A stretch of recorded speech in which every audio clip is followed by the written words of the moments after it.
Kebanyakan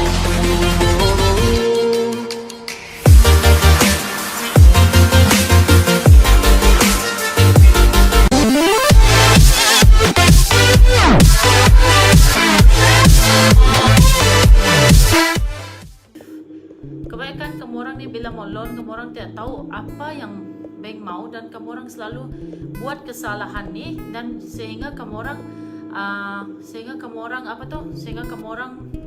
membuat kesalahan ni sehingga bank reject loan kamu orang. Jadi first saya nak kena perangai yang kita lah, bukan kamu orang, kita yang kita selalu buat dan kita selalu tidak jaga adalah secret dengan sitos kita.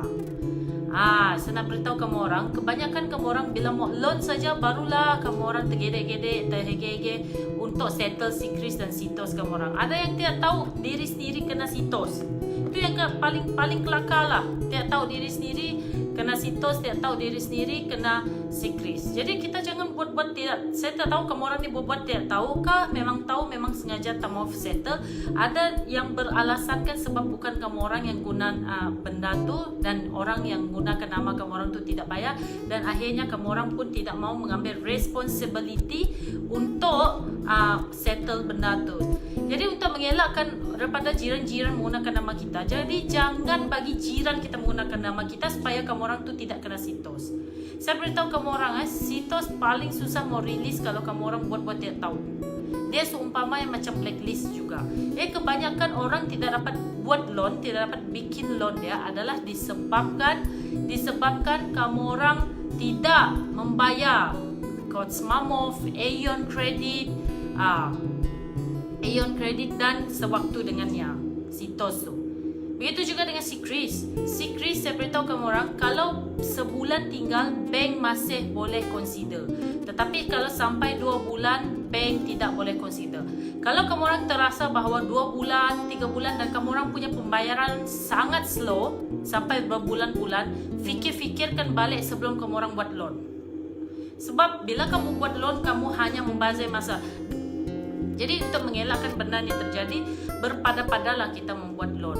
Pastikan secret dan sitos kamu orang tahu bah diri sendiri tu macam mana, pembayaran tu macam mana. Kalau kamu orang terasa kan membayar kereta, rumah ataupun yang sewaktu dengan dia tu pembayaran dia cantik ke tidak, kan terasa bah diri itu.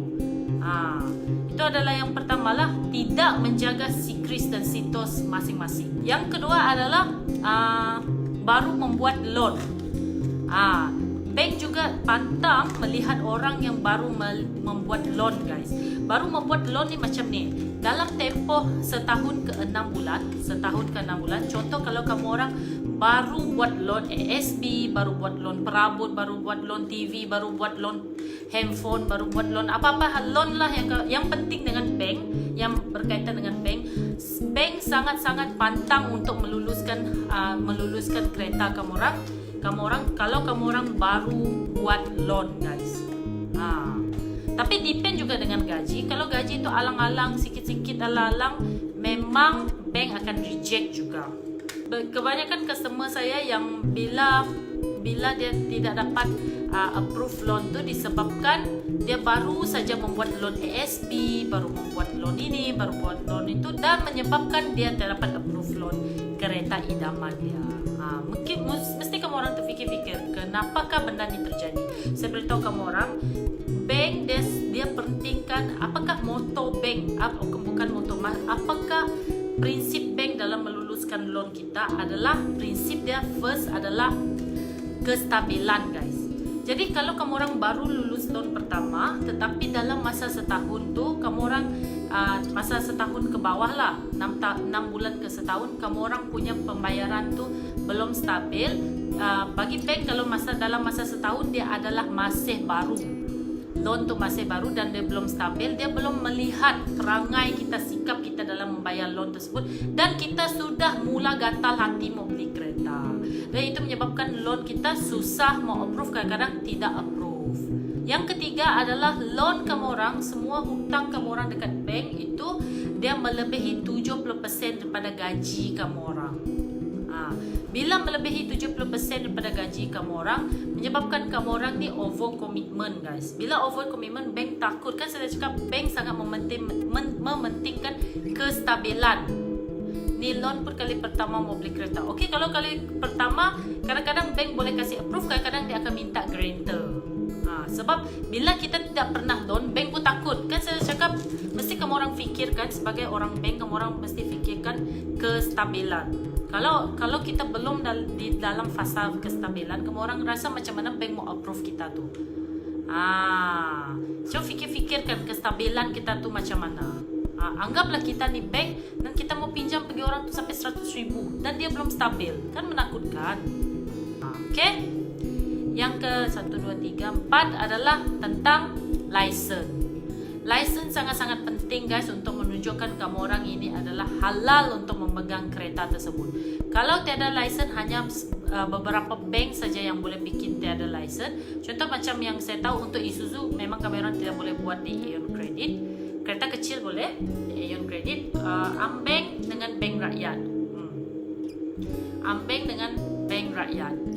Lepas tu yang license saya cakap memang kena perlu ada license. Perangai ni memang selalu terjadi tiada license.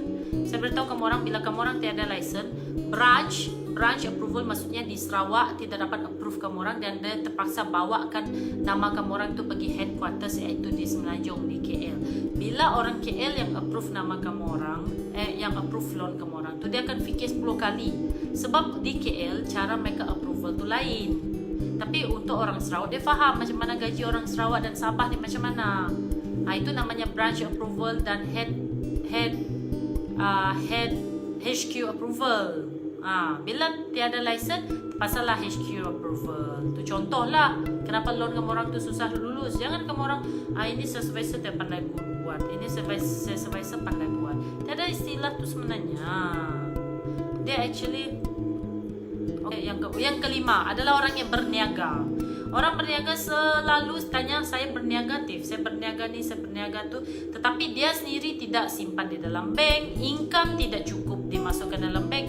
Ni kata kunci dia. Kalau kita berniaga seolah-olah income kita tu macam orang yang bekerja, kamu orang rasa macam mana bank mau approve.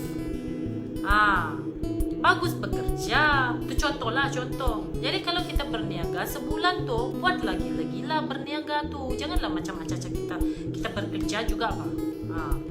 Contoh income berniaga ni, bank tetapkan untuk Isuzu saya tak sentuh yang lain. Bank tetapkan RM30K sebulan masuk bank, kredit masuk bank. Tapi kebanyakannya kita tidak membuat perkara-perkara tu, dan kebanyakan kita yang berniaga, terutama kita yang di Sabah dan Sarawak ni, 2,000, 5,000, 10,000. Sebab kenapa saya tetapkan 30K? Sebab bank cuma ambil 10% saja daripada income kita 30K tu, menjadikan income sebenar syarikat kita tu adalah RM3,000. Lebih parah kalau kamu orang langsung tidak pernah buat loan tu, memang perlukan guarantor lah guys. Saya terus terang cakap dengan kamu orang.